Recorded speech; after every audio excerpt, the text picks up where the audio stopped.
안녕하십니까.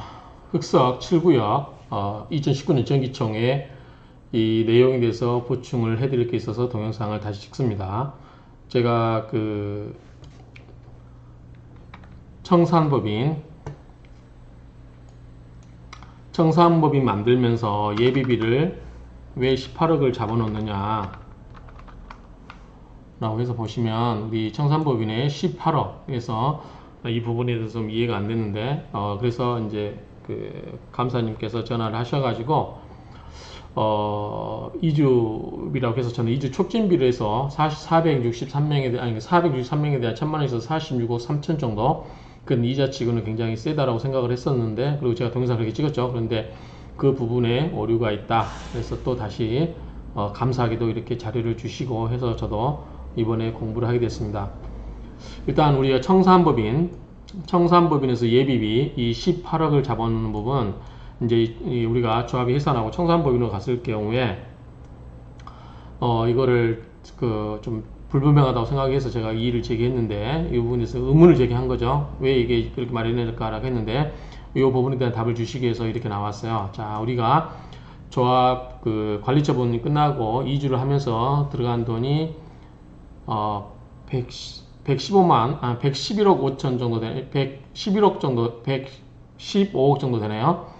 이 부분에 대해서 이자를 배당 소득세를 부과한다라고 해서 그런 부분을 15.4%를 잡아놓으니까 17억 7,800 정도 이렇게 잡혀서 넉넉하게 18억을 잡아놨다고 생각이 됩니다. 물론 조합이 해산돼 버리고 나면 물론 이제 이게 쓰지 않으면 더 돌려주겠죠. 조합원들한테 비례율에 의해서 입각해서 돌려줄 거고, 그런데 이제 현재는 과세 당국과 조합과, 그러니까 우리 7구역뿐만 아니라 일반 재개발 또는 재건축 그 조합들과 이런 부분이 좀 논쟁이 있는 것 같아요. 그동안 이게 좀 느슨하게 추진되다가 어떤 지금까지는 안 하고 있다 갑자기 이제 이런 부분을 들고 나기 때문에 우리가 조합을 해산하고 난 후에 돈이 없어버리면 안 되잖아요. 그러니까 그런 부분이 있기 때문에 이거를 예비비로 잡아놨다라고 생각이 듭니다. 뭐 그렇게 보면 굉장히 어떻게 보면 이해는 되죠. 그래서 이런 부분이 있는데, 그래서 관련 자료도 주셨거든요. 그래서 이렇게 관련 자료를 주셨는데 보니까 출처가 없어요. 그래서 이제 저희들이 방송을 하거나 또 제가 공부하는 사람 입장에서는 이 출처, 남의 생각을 이야기할 때는 그 출처를 또 반드시 인용을 하고 그거에 대해서 근거를 제시해야 되기 때문에 제가 한번 또 인터넷을 뒤져봤어요. 뒤져보니까 그래서 제가 블로그에 제 한강리치 부동산 중개법인 블로그에다가 이렇게 올려드렸어요. 그래서 제목이 보니까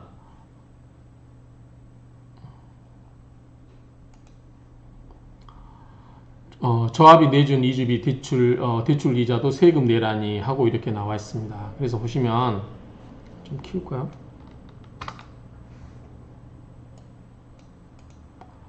이 구조를 보면 이게 다 이해하실 거예요. 재개발 조합원님들은. 자, 그러니까 우리 조합이 이주하라고 하면서 저기 조합원들한테 감정가액에 뭐 예컨대 우리 7구역 같은 경우는 50%, 그 다음에 유상은 플러스 20% 이렇게 주었어요. 그래서 무상 50%에 대해서는 이제 조합 사업비로 해서 이자를 대신 납입하고 있었고, 그 다음에 이제 이주비가 필요 없다고 해서 안 받으신 분들은 그에 상응하는 이자를 조합원들한테 계산을 정산해 줬거든요.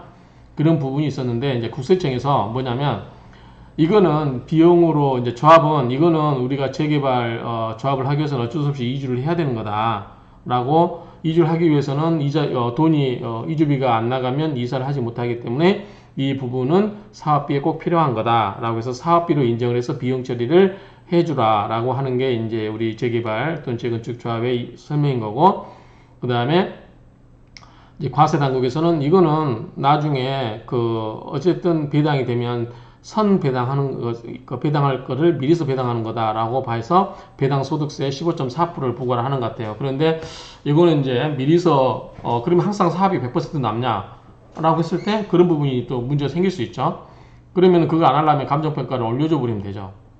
그러니까 이거는 어떻게 보면 일관성은 없을 수 있어요. 과세 당국에서 이거는 이제 곁으로 나왔을 때 형식적으로 봤을 때는 맞는 이야기지만 이게 얼마든지 피해가 나면 재개발 그 이주비 정도 해당되는 것을 재개발 조합원의 감정가로 올려주면 돼버려요. 그러면은 그거는 배당이 아니죠. 그 부분만큼 배당을 해주고 이제 자기 알아서 대출을 조합해서 해주고 그 이자를 대신 내라고 하면 되니까 그 부분만큼 여러 가지 방법이 있을 수 있기 때문에 이거는 일률적으로 이거는 이제 배당 소득이라고 확정될 수 없는 부분은 분명히 있다. 근데 조합 과세당국, 그러니까 과세당국에서 보면은 그렇게 볼 여지도 없지 않아 있어요. 쉽기는. 왜냐하면 앞으로 발생할 이익을 만약 그거를 그 이자를 대납해주지 않았다면 그만큼 수익성이 좋아지기 때문에 그 수익성을 조합원들이 나눠가는 거기 때문에 배당으로 볼 여지는 있습니다. 그렇지만 이 재개발 정비 사업에 있어서 반드시 이주를 해야 되는 그러한 현실을 도외시하고 있다는 점에서 좀 문제는 있어 보여요. 근데 어찌됐든 이런 이제 세무 당국의 재량권, 어떻게 보면 과세하관하고는 재량권이긴 하지만 이런 재개발 특수성을 반영을 해야 되지 않을까라고 생각을 해봅니다. 그래서 신문 기사 내용을 보시면 이주비 대출 시에 대신 부담하는 이자 비용이 돼서 조합이요. 그런 거에 대해서 배당 소득세를 물리는데 조합 측에서는 이거는 반드시 재건축 재개발 사업의 추진에 필요한 사업비 지출 개념으로 봐야 된다. 근데 조세 당국은 선배당 행위로서 해석을 해서 이것을 과세를 하는 게 맞다라고 해서 현재 이 대출 이자에서 조합이 대신 이 이자를 대신 부담해주면 15.4% 배당 소득세를 물리는 과세 방식이 된다. 근데 지금까지는 이걸 하지 않았어요. 지금까지는. 근데 이제 앞으로 하겠다고 하는 건데 그래서 이제 우리 7구역 조합도 미리서 그거를 이제 책정을 해두고 나중에 조합이 해산되고 나서 돈이 없어버리면 안 되기 때문에 미리서 이제 예비비로 잡아놓은 것 같아요. 그래서 보면은 자 국세청이 조합의 이주비 대출이자 대납을 배당행위로 해석하기 시작한 것은 수년 전부터다. 하지만 그간 과세가 느슨하게 적용돼서 조합들이 실제로는 배당 소득세를 내지 않고 대여금, 사업비 등의 항목으로 이자 비용을 처리하는 경우가 많았다. 그러나 올해 들어서 국세청이 배당 소득세 적용과 관련한 감시를 대폭 강화하면서 세금 납부를 피할 길이 없게 되자 다수 조합이 골머리를 앓고 있다. 이렇게 되어 있습니다. 그래서 세무당국 관계자는 법령 해석에 따라서 이자 비용을 사업비가 아닌 배당 소득으로 보고 소득세를 부과하고 있다. 이렇게 말씀을 하고 있는 거죠. 근데 어쨌든 이제 지금 그 쟁점은 다 이야기했어요. 근데 제가 아마 유튜브에서 제가 찍었던 것 같은데 가끔 아니면 우리 저희 사무실에 놀러 오신 분 조합원님들 보면은 뭐 7구역뿐만 아니라 다른 조합도 마찬가지예요. 다른 조합원님들 뭐 3구역, 9구역, 뭐 11구역, 16구역 마찬가지지만 오시면 이주 돈이 필요 없다. 가끔 그렇게 이야기하시는 분 있어요. 난 돈 필요 없어. 나 그냥 이주비 안 받을 거야. 라고 했을 때 저는 그랬거든요. 받으시라. 왜? 대출이자도 받겠는데 그거 받아가지고 딴 데 투자해 놓으시라고. 그냥 그거 이자 받으면 뭐합니까? 이자 소득세 내야 된다. 저는 막연하게 그렇게 이야기했어요. 이자 소득세를 내야 된다고 생각했는데 소득세가 아니고 보니까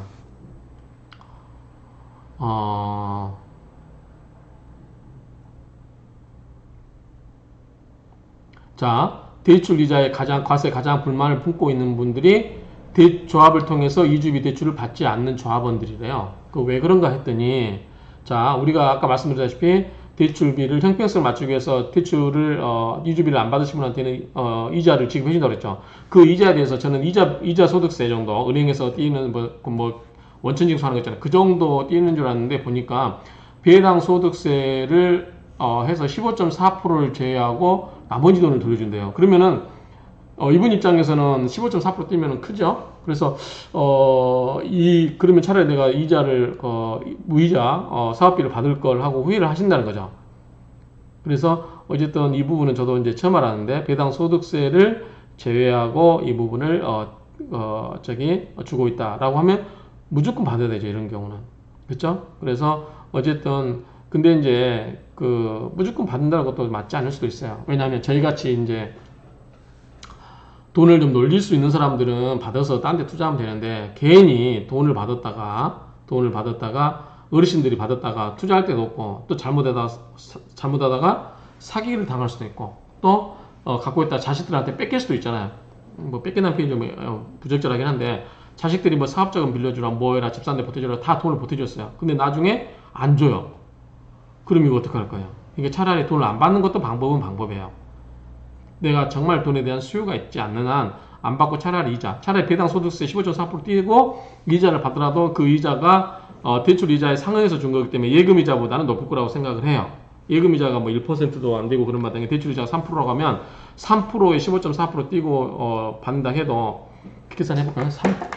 3%에 곱하기 0.75잖아요. 아니 8호죠. 15% 뛰니까 0.85. 그래도 2.55%예요. 대충 2.5% 이자를 받기 때문에 예금보다는 나아요. 그 돈을 받아가지고 쓸데없이 돈을 받아가지고 내가 그거를 은행에다 넣어놓는 것보다 이 조합에서 대출 이자로 받는 게 나아요. 과세 배당소득세를 제외하더라도. 그래서 돈이 정말 쓸모가 없다, 쓸데가 없다, 괜히 받아가지고 나중에 우환이 생길 수 있다. 그러신 분은 이자를 받으시는 게 편하실 수도 있어요.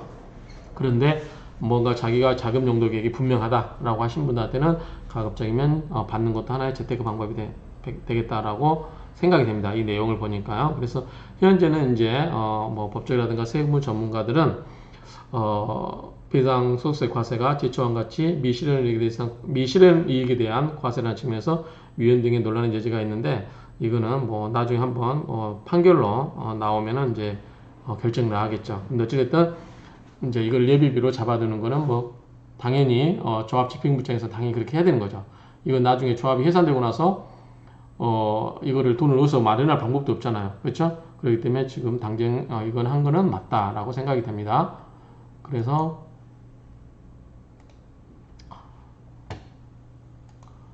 이 부분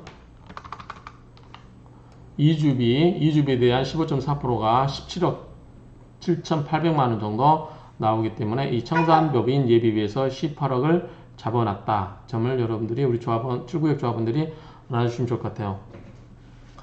제가 옛날에는 이 블로그를 해서 소통을 많이 했었는데요.